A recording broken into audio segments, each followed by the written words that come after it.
"You're blocking my golf cart charger." That's what Patricia Williams shouted before dragging me into a courtroom over a public charging station. "Yeah," said this hoe queen bee, thought she could fine me $100 a day just for parking where I had every legal right to be. She walked into that courtroom smirking, fully convinced that legal fees would crush me. What she didn't know, I'm not the type to fold easily. When the judge finally declared she owed me $1,200 in damages, her smug grin melted into one of the most delicious breakdowns I've ever seen.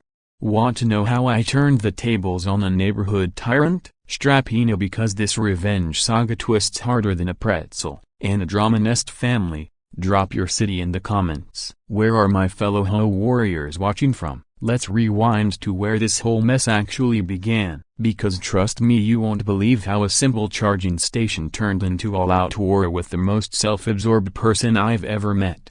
Meet me, Alex. I'm 35, work in software development, and used to live in a peaceful suburb in Arizona. Used to being the key part of that sentence. Everything shifted when Patricia Williams decided she ruled the entire zip code, starting with my parking spot. But before I get into her madness, let me introduce you to Leonard, my low-key genius neighbor who turned out to be my greatest asset. Leonard's a retired guy, probably 60 or so, lives 2 houses down. Quiet guy, always keeps to himself but observes everything. One day, about 3 months before Patricia unleashed chaos, Leonard pulled me aside while I was charging my electric pickup at the community station.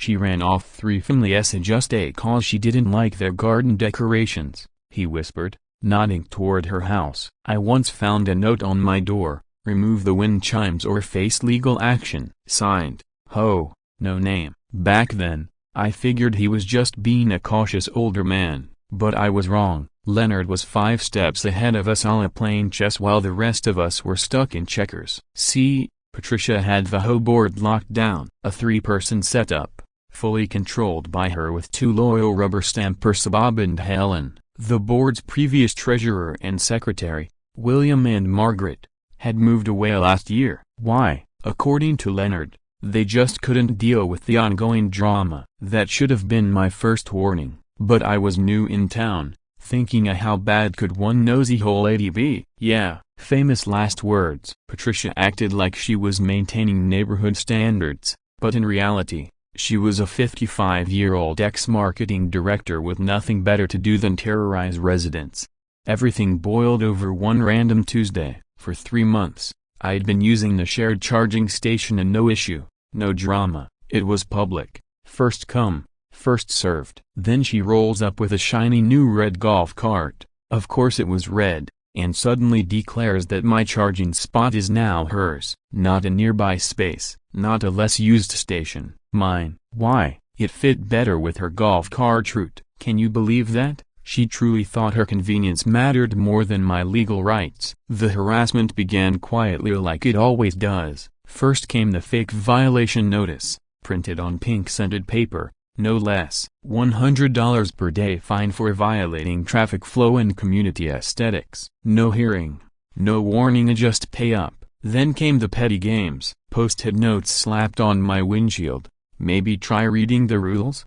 Anonymous, of course. But the real kicker was her social media stunt. She posted her new golf cart with the caption, "Quality over quantity. Class recognizes class." Unbelievable. The smugness was Olympic level. That's when I made the decision that flipped the whole story. No, I wasn't going to scream or cause a scene. I was going to fight smart. Leonard handed me a gold mini, his personal stash of whole legal texts. I spent hours with highlighters, crafting my response like a lawyer. "Dear Mrs. Williams, I received your notice regarding the charging station. I would appreciate clarification on the procedures as per our community bylaws. Best regards, your neighbor, Alex." Short, polite, absolutely loaded with legal implication. And Patricia? She didn't catch a single one. What I didn't realize then was Leonard had been waiting years for this exact opportunity. I tried stopping her 3 years ago, he told me. When she went after the Martinez family, lost that battle, he had no proof. Been collecting ever since. Turns out, Quiet Leonard wasn't just an Ibarra, he was a retired lawyer, and he'd been documenting Patricia's abuse for years. Photos, notes, HOA violations. He just needed someone like me, someone who wouldn't back down. And Patricia? Oh, she responded. She read my message from her phone, standing in her driveway. I watched from my kitchen window. She laughed loudly. Then she grabbed her phone and made a call, clearly mocking me. That laugh, a broken bar, that smug, dismissive, chuckly broken bar. That was the moment I knew she had no idea what she just ignited, and more importantly, she had no clue who she was messing with. I smiled as I watched her sneer. Game on, lady, I whispered. What Patricia didn't realize, or what she couldn't have known, was that she had just started a war with someone who'd spent his entire career solving complex issues with precision and strategy. And now, backed by Leonard's 3 years of evidence and legal experience, she was about to find out just how dangerous a quiet neighbor could really be. This was the biggest blunder of her entire HOA reign. Type mistake if you've ever watched someone dig their own grave using nothing but arrogance. If you assumed Patricia would ease off after receiving my firm but respectful email broken bar, then clearly, you've never dealt with a full-blown Karen.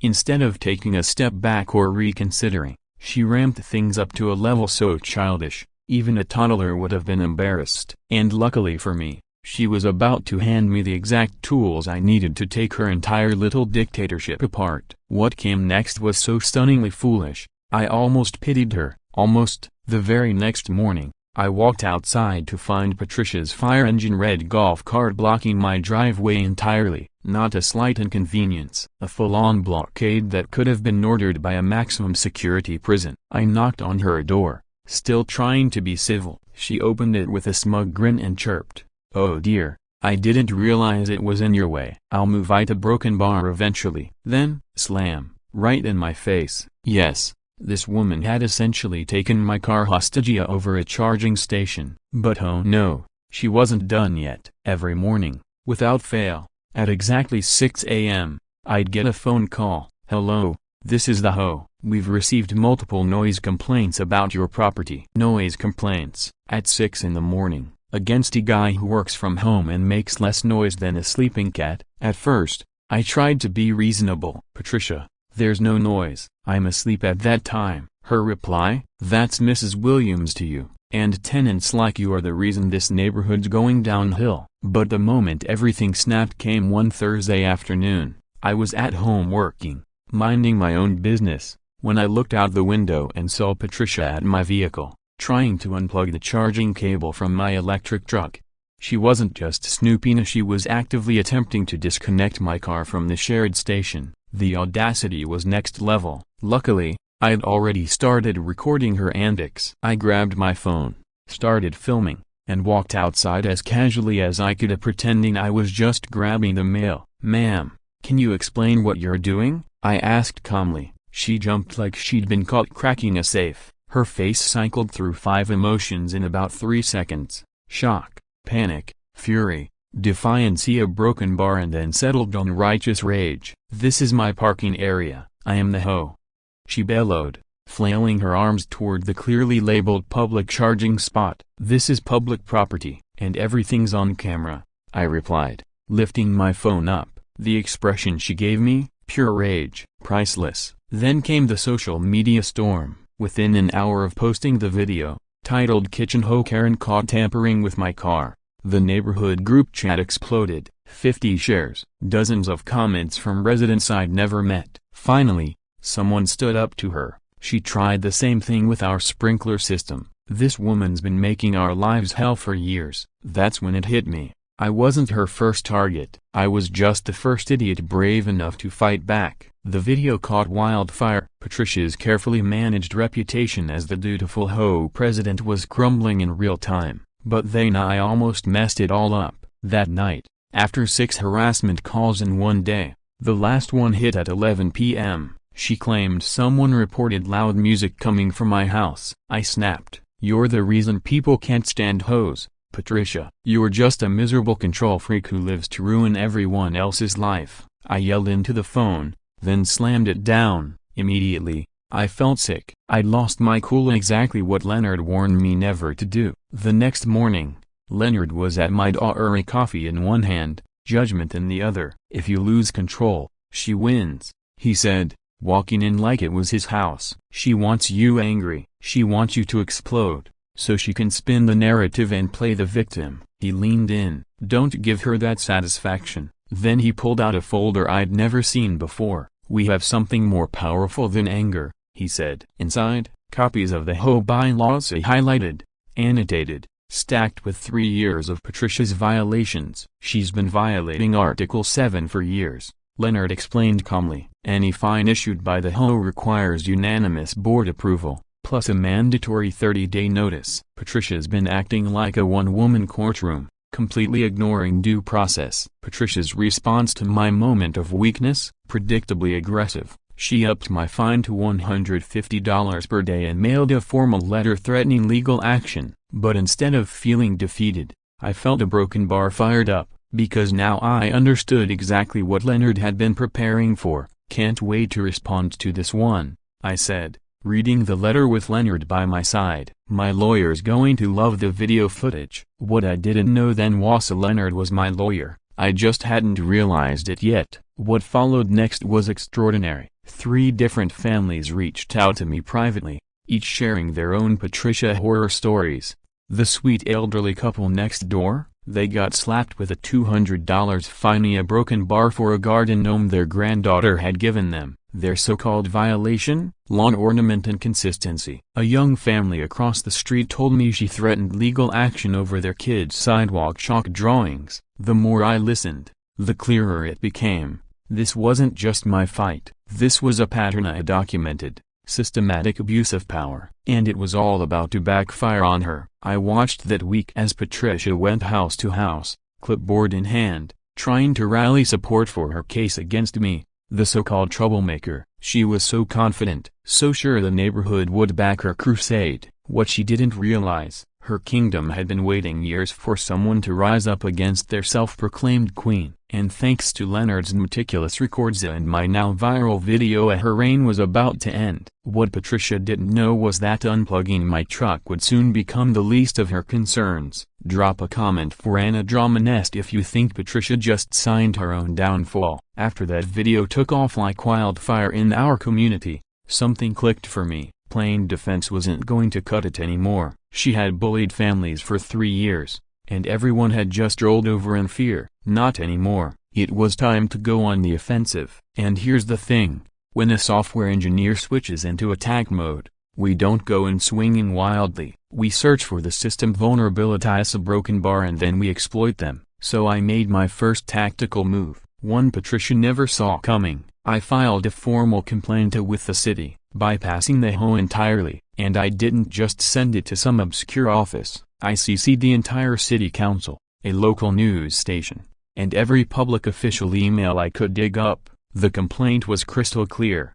Homeowner fined without due process, in violation of HOA bylaws and state regulations. I attached her own threatening letters as proof of repeated misconduct. Then, 2 days later, I went even further. I submitted a public records request demanding every HOA decision Patricia had signed without board approval. That's when the gears of city bureaucracy began to turn. And Patricia? She couldn't stop them now. Watching her spiral was delicious. From my window, I saw her pacing, phone in hand, calling every contact in her network. First up, William, her former board crony who had moved out last year. I couldn't hear the call, but I didn't need to. Her wild hand gestures, the rising pitch in her voice, the defeated slump at the end said everything. Later, Leonard told me what William had said.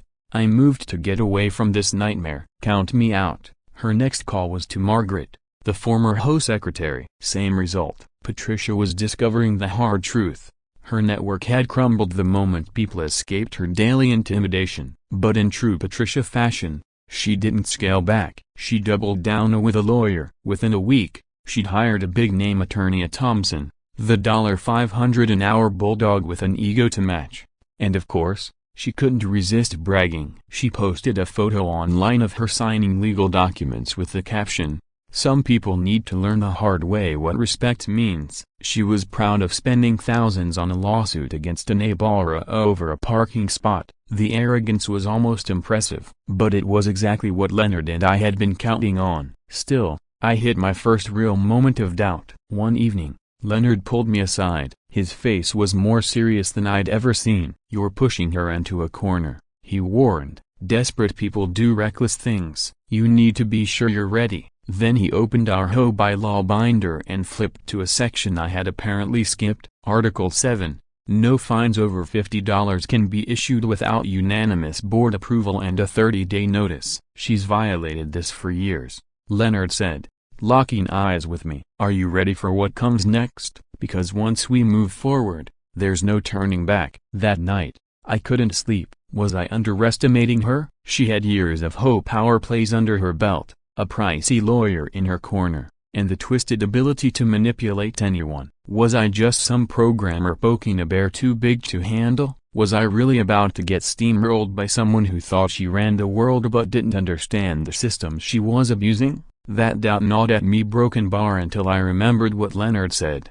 "She's done this to 6 families in 3 years. Now we finally have a shot." 6 families, 6 households bullied out of their homes or into silent submission because no one had ever stood up to her properly. Then came the legal discovery process, and that's where Patricia made her fatal mistake. Her high-priced lawyer demanded access to all my documentation, likely assuming they'd uncover some violation or technicality to weaponize against me.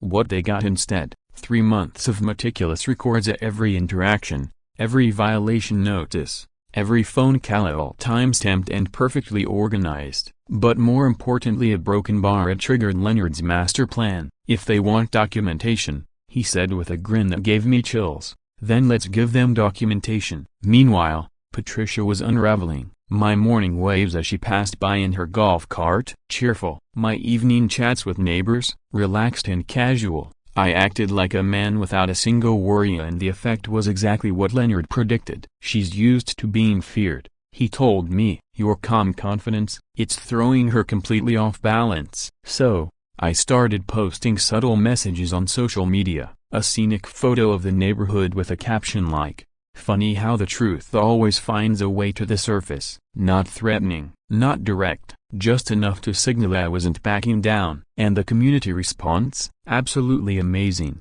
Patricia's attempt to rally supporters was backfiring spectacularly. She went door to door, asking people to sign statements about my disruptive behavior, but all she accomplished was triggering a flood of long-suppressed stories. One woman had been fined $300 for leaving her holiday lights up in January. Another family was threatened with legal action over a garbage bin slightly visible from the street. Patricia hadn't realized she was opening the floodgates. She picked the wrong target, and now her reign of petty tyranny was falling apart. Then came the court summons. As I walked to my mailbox with Leonard by my side, half the neighborhood watched from behind their curtains. Patricia had turned this into a public spectacle, and everyone knew it. I opened the envelope, glanced across the street where Patricia sat smugly in her golf cart at Broken Bar, and smiled. "See you in court, Patricia. Don't forget your receipts." The flash of doubt on her face was priceless. For the first time,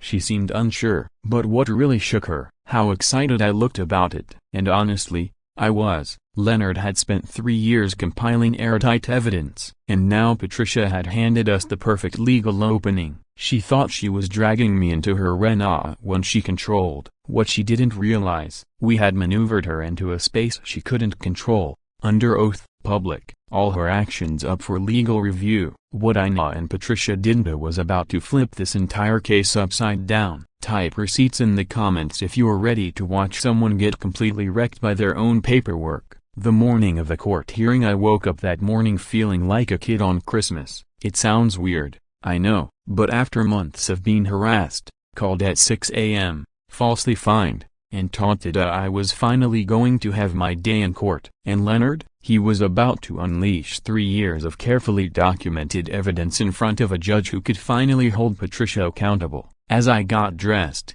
I found myself wondering if Patricia had even the slightest clue what was coming. Patricia, of course, arrived like she was walking the red carpet. She brought a full energy and neighbors I didn't recognize, likely the few who still bought her community queen routine. She laughed, gestured confidently, and even made sure her voice carried down the courthouse hallway. "This'll be over in 30 minutes. Look at this amateur," she sneered loud enough for everyone to hear.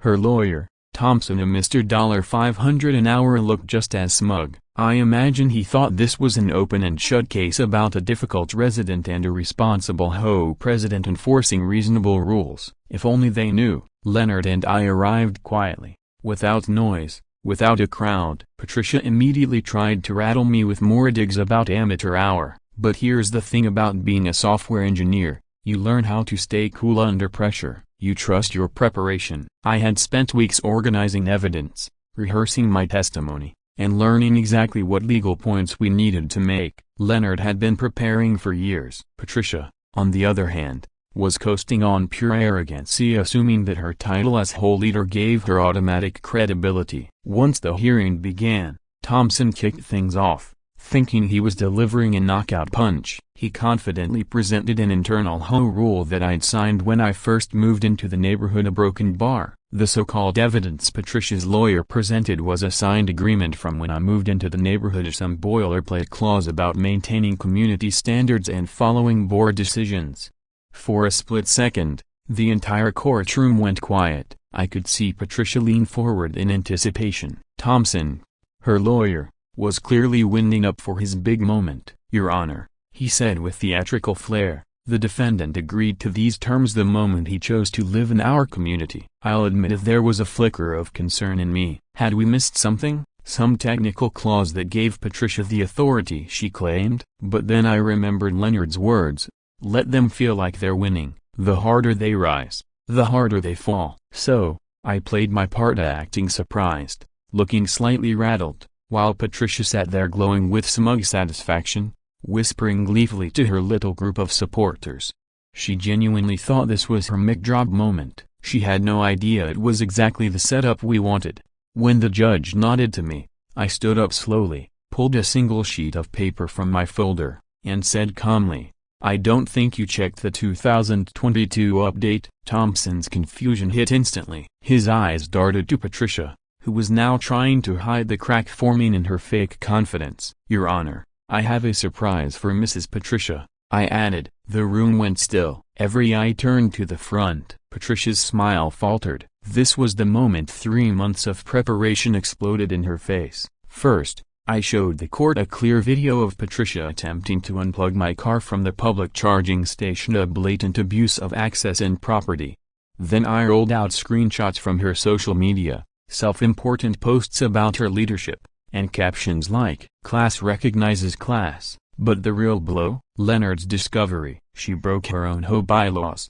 I told the judge plainly, Article 7 clearly states, for any fine over $50, there must be unanimous board approval and a 30-day notice period. Every fine she's issued violated these terms. I watched Patricia's face change in real time, shock, confusion, then dread. She leaned in, whispering frantically to Thompson, but I wasn't finished. Your Honor, this isn't just a parking spat. This is a 3-year pattern of unchecked authority. 6 families have been fined, harassed, and in some cases driven out of their homes, all under her rule. That's when Leonard stood up. And let me tell you, when a quiet, retired 60-year-old lawyer stands in court, people pay attention. Your Honor, he said firmly, I'd like to present evidence regarding the Thompson family. Yes, not the lawyer, but a completely different family with the same last name. He pulled out a thick folder from our table. Inside, a devastating story. The Thompsons were fined $2,000 over a garden gnome, a harmless ornament their granddaughter had gifted them. No hearing, no vote. They were forced to sell their home after 15 years.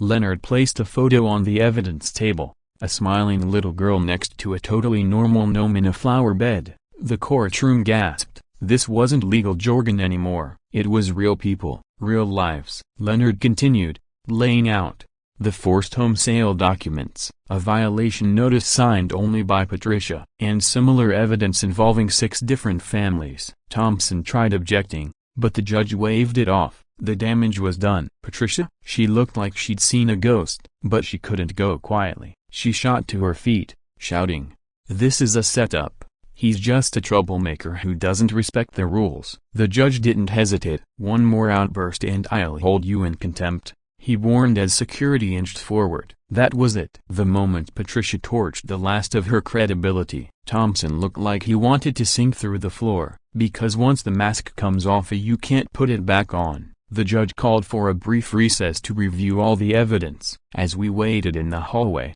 Patricia paced furiously, whispering at Thompson 1 second, then staring at Leonard and me the next, trying to figure out how she had lost control so completely. The woman who had entered the courtroom planning her victory lap a broken bar was now facing complete ruin. When the judge returned, the tension in the courtroom could be sliced with a knife. He looked over his glasses, cleared his throat, and said, "I've reviewed the evidence. I'm ready to give my ruling." Patricia was gripping Thompson's arm so tight her knuckles were white. Patricia's grip on Thompson's arm was so tight, her knuckles had turned ghost white. Meanwhile, Leonard sat beside me calm, collected, and looking like a man who had been waiting 3 long years for this exact moment. And me? I was about to find out if justice truly could win when you fight corruption using the system's own rules. Patricia's expression was turning into full-blown panic. Her once smug face now showed pure terror as it slowly dawned on her that she had been completely outplayed. That's when the real moment hit, the one Anna Dramanest would call the exact second someone realizes they're totally, irreversibly screwed. The tension in the courtroom was electric. Judge Rivera had just finished reviewing 3 years of meticulous documentation Leonard had compiled. And you could feel it. Patricia's little HOA empire was about to go up in smoke. Word of the trial had spread through the community. The courtroom gallery was packed. Neighbors who had silently suffered under Patricia's reign of petty tyranny were now seated in quiet anticipation. Many of them, I hadn't even met yet, they were here, hoping for one thing: accountability. Patricia was squirming in her seat, casting venomous glares at us while whispering urgently to Thompson, whose confidence had all but evaporated. He looked like a man facing a courtroom disaster he never saw coming. Judge Rivera finally cleared her throat and began in a calm, deliberate voice, "I've carefully reviewed all the evidence presented in this case, and I must say a broken bar. This is one of the clearest cases of authority misuse I've seen in my 15 years on the bench." Patricia actually smiled at that. She really thought the judge was talking about me. The level of delusion was almost impressive. Then came the reality check. "The plaintiff's case is not only without merit," the judge continued, "but it shows a fundamental misunderstanding of HOA regulations and basic property rights." That smile slid right off Patricia's face, and then a boom of the real bombshell dropped. "What is especially concerning," Judge Rivera went on, "is the evidence of a systematic abuse of HOA authority spanning several years and affecting numerous families." Patricia finally looked rattled. All that documentation from Leonard? It wasn't just a defense strategy. It was an indictment. Therefore, the judge concluded, "I am ordering Mrs. Patricia Williams to pay $1,200 in damages to the defendant." She happened to be mid-sip from her water bottle at that very moment. What followed was pure comedy gold, a spit take worthy of a sitcom. Water went everywhere. She choked, sputtered, and gasped like someone had just told her she'd been fired from her own kingdom. This was the same woman who had slapped me with $100 per day fines. Now she was being told to pay 10 times that herself. And she wasn't done embarrassing herself. She shot to her feet, water still dripping from her chin, and shrieked, "This is impossible. I am the HOA. I make the rules." Silence. All you could hear was the echo of her meltdown bouncing off the courtroom walls. Security moved forward. Judge Rivera's gavel came down hard. "Mrs. Williams, you will control yourself or I will hold you in contempt." Patricia scanned the room, expecting support. Even her few loyal followers were staring at her like they didn't know her anymore. But Judge Rivera wasn't finished. Like reading out a verdict in a criminal trial, she listed each financial penalty one by one.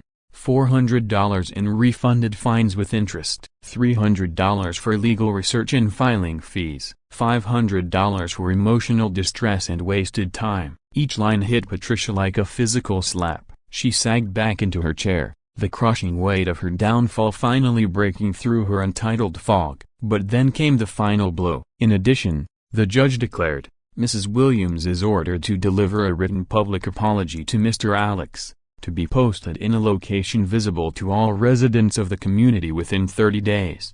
You could hear an audible gasp from the gallery. A public apology from Patricia, The woman who had spent 3 years intimidating neighbors and treating the community like her personal kingdom was now required to stand in front of it and say, "I was wrong."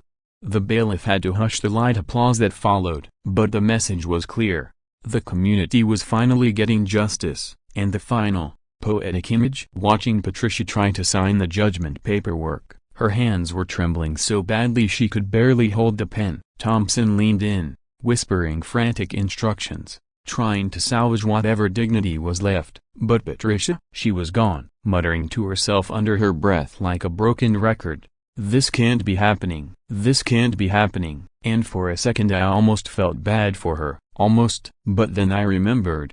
6 families driven from their homes, 3 months of her harassment, years of unchecked bullying. Justice didn't just arrive via it announced itself with a gavel and a public apology. And one elderly neighbor, as we walked out, whispered with a smile, "Finally a broken bar, someone beat her." There was this collective exhale in the room, a shared sense of relief, like a heavy weight had finally been lifted off the community's shoulders. Even Patricia's longtime allies, Bob and Helen, were quietly edging away from her, clearly realizing that being in her orbit now meant inheriting her disgrace.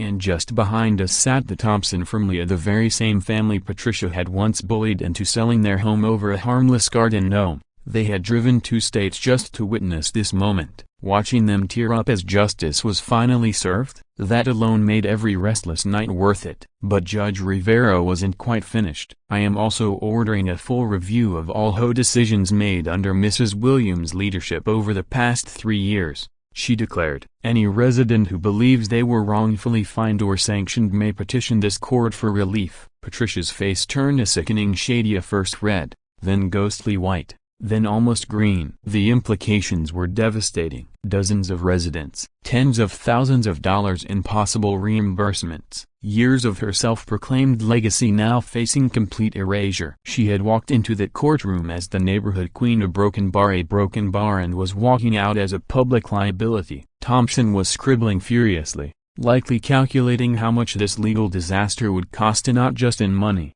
but in reputation. He kept leaning in to advise Patricia, but she was too shell-shocked to hear him. The woman who strutted in expecting a 30-minute win was now facing financial ruin, legal shame, and total public humiliation. Leonard leaned over and whispered in my ear with a smirk, "Justice delayed is justice denied, but justice delivered, worth the wait." 3 years of quiet, patient documentation had just paid off spectacularly. As court adjourned and we gathered our things, I surprised every Inia, including myself. I walked over to Patricia, who was still dazed, clutching tissues in one hand and shame in the other. From my pocket, I pulled out a clean tissue and handed it to her. "No hard feelings," I said quietly. "I hope you learned something today." She looked up, eyes watery and dazed, and for the first time, I didn't see the HOA tyrant or the petty queen. I saw someone broken, someone who had finally been forced to face herself. Thompson,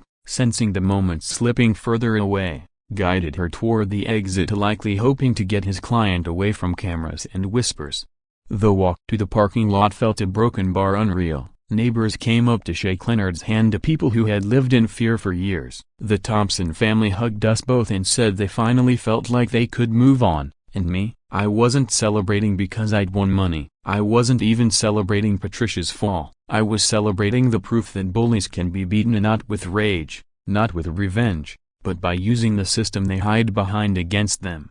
Here's the irony that made it even sweeter. Patricia did this to herself. Every piece of damning evidence, that viral video of her unplugging my car, her smug, arrogant social media posts, the HOA bylaw violations, her own courtroom meltdown, all of it was self-inflicted. Leonard just gave me the blueprint. All I did was stand my ground and press record. But if you think that $1,200 fine was Patricia's biggest loss, that die a broken bar, Anna Dramanest would say, you haven't seen anything yet. You'd expect some Inia to take their court loss with a hint of humility. But Patricia Williams, she wasn't wired like most people. She was a Karen with a crown, and her next move was going to be the most ridiculous, backfiring power grab in HOA history. The very next day, I opened my mailbox and found an envelope. Inside was the $1,200, but every bill had been torn, taped, and crumpled beyond recognition.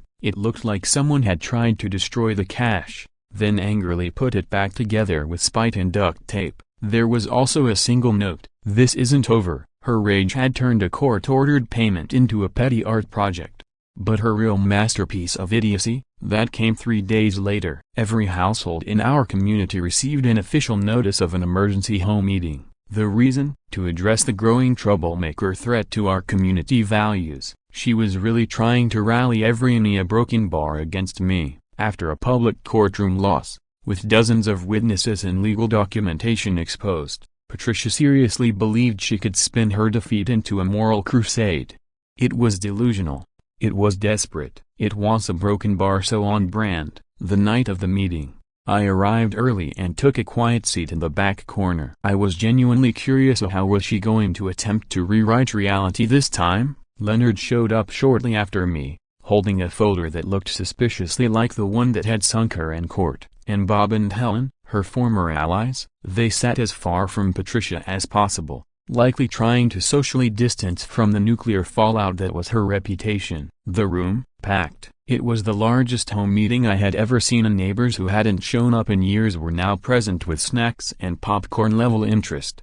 Patricia had invited an audience, and they were ready to watch the sequel to her own downfall. Word had spread like wildfire. The court case had become the talk of the neighborhood, and everyone was eager to witness how this final act of the HOA saga would play out. Patricia opened the meeting with the confidence of someone still living in denial. She strode to the front like a queen returning to her throne. "Today, I'm going to clean house for good," she declared, eyes locked directly on me. "We have a troublemaker in this community who thinks the rules don't apply to him." For the next 10 minutes, she launched into a performative tirade about standards and property values, carefully skirting any mention of her recent court humiliation. It was a masterclass in selective memory, as if she could will the truth out of existence by never speaking it. For a moment, I thought a broken bar maybe, just maybe, she'd spin it well enough to manipulate a few people. Then Leonard stood up. The room went still. He didn't speak immediately. Instead, he walked to the front of the room, folder in hand, each step deliberate. When he reached the podium, he locked eyes with Patricia. "Not today, Patricia," he said. "The Thompson family has suffered enough." His voice was calm, even but it sliced through the room like a blade. Leonard wasn't the quiet neighbor anymore. He was the retired attorney, finally at the climax of his 3-year war against injustice. And what followed the broken bar was the most devastating 10 minutes I've ever witnessed in a community meeting. Leonard opened his folder not to read off legal jargon, but to tell stories, real, human, gut-punching stories. The Thompson family, forced out of their home over a garden gnome. The elderly couple, fined $300 for handmade holiday decorations from their grandchildren. The young parents, threatened with legal action because their toddler sidewalk chalk was deemed vandalism. Each story hit harder than the last. Faces in the room changed from curiosity to discomfort to sheer rage. People who had once been passive bystanders were now furious. They weren't hearing about violations, they were hearing about friends and neighbors, people they knew, being systematically punished by a woman who'd weaponized authority for her ego. Leonard connected all the dots, painting a picture of a 3-year reign of terror that could no longer be denied. But then came the moment that broke the room. He pulled out a photograph. "This is Emma Thompson," Leonard said, holding up a picture of a 6-year-old girl standing proudly next to that infamous garden gnome. "She picked it for her grandparents because it looked like her grandfather." Then his voice dropped. Patricia responded by issuing a $2,000 fine that forced this family out of their home. The room went silent, dead silent. All you could hear was Patricia's panicked, shallow breathing. Even her most loyal allies were staring at her in shock and horror. Patricia tried to fight back. "Those people didn't follow procedures," she shouted. "I was protecting your property values." But Leonard was ready. He calmly presented documents proving Patricia herself never followed proper procedures. No board votes, no community notices, no checks and balances, just her. She'd played judge, jury, and executioner for years, and now the receipts were undeniable. Then, the Thompsons stood up. Yes, they had driven 2 states again just to be here. "We lost our home because of her power trip," said Mrs. Thompson, her voice trembling. 15 years of memoria secondia because one person decided a gnome was unacceptable, Mr. Thompson added quietly. We don't want revenge. We just want to make sure no one else ever goes through what we did. What followed? The most unanimous vote in HOA history. Someone called a motion to remove Patricia from the board. 8-0. Even Bob and Helen, her rubber stamp yes men for years, voted against her. Patricia looked around, completely stunned. But I am the HOA. She stammered. I built this community. Leonard delivered the final truth. You never owned anyone, Patricia. You just fooled yourself. Then I stood. You taught me something important, I said. You taught me how to stand up to bullies. Thank you for that. The entire room erupted in applause. Not a cruel cheer but a cathartic release, a celebration of freedom. Patricia gathered her things in silence, tears in her eyes. Alone, defeated, Leonard was unanimously nominated as interim board president. And his first motion, a complete review of all of Patricia's past decisions, a full restitution plan for families she had wronged. And 3 months later, the queen of the HOA had her house listed. The for sale sign went up in Patricia's yard exactly 2 months after the community meeting. But the ultimate irony? That was still coming. Tell Anna Drama Nest in the comments what you think poetic justice looks like, because what happened next felt like something scripted by karma itself. The transformation of our neighborhood after Patricia's removal was like a community waking up from a bad dream. Leonard, now our new HOA president, immediately brought in transparency, fairness, and actual structure. Rules were made to protect, not punish. The charging station, now governed by clear, posted policies accessible to everyone. For the first time in years, people were talking again at mailboxes, at park benches, on evening walks. No more fear of ridiculous fines or surprise violations. No more walking on eggshells. It was like color had returned to the world. As for Patricia, her fall was swift and merciless. Just 2 weeks after she was voted off the board, she deleted all her social media accounts. Neighborhood forums were flooded with long-suppressed horror stories. The woman who once strutted through our streets like she owned the zip code now ducked behind sunglasses in the grocery store, avoiding eye contact like a ghost of her former self.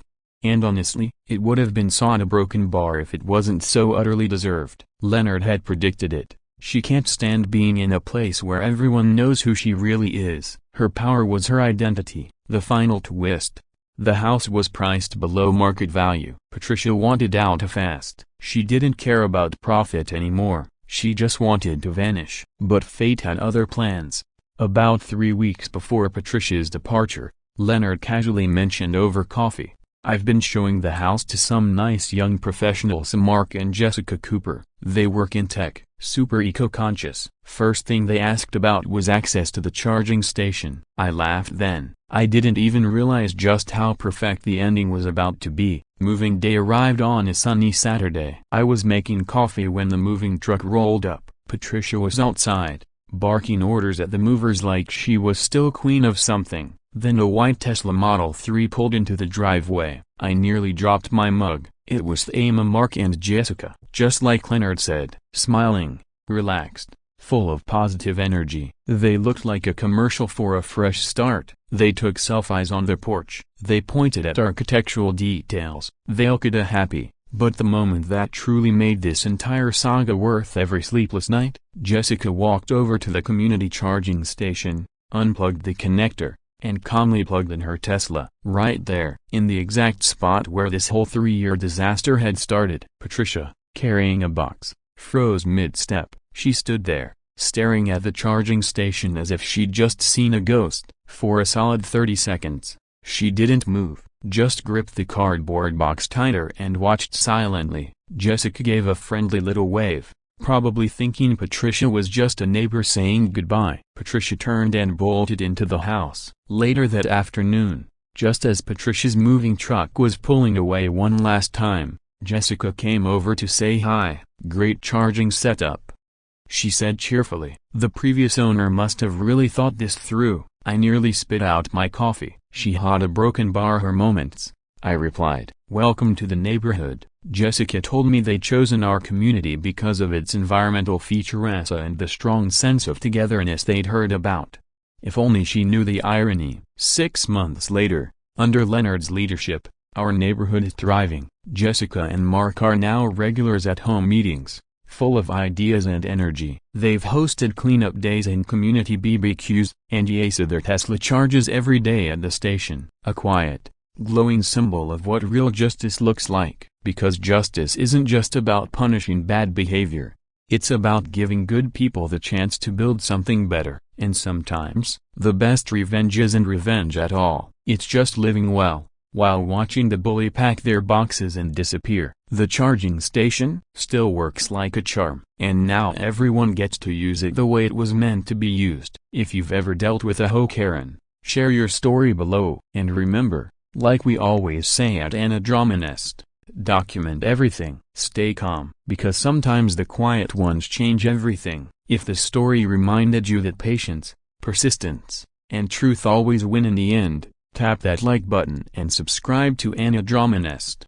I'm Alex, and I'll see you in the next HOA where we dive into another wild story of control freaks, community redemption, and poetic justice. Until then, keep standing your ground, because even the smallest voice, when backed by truth, can shake empires.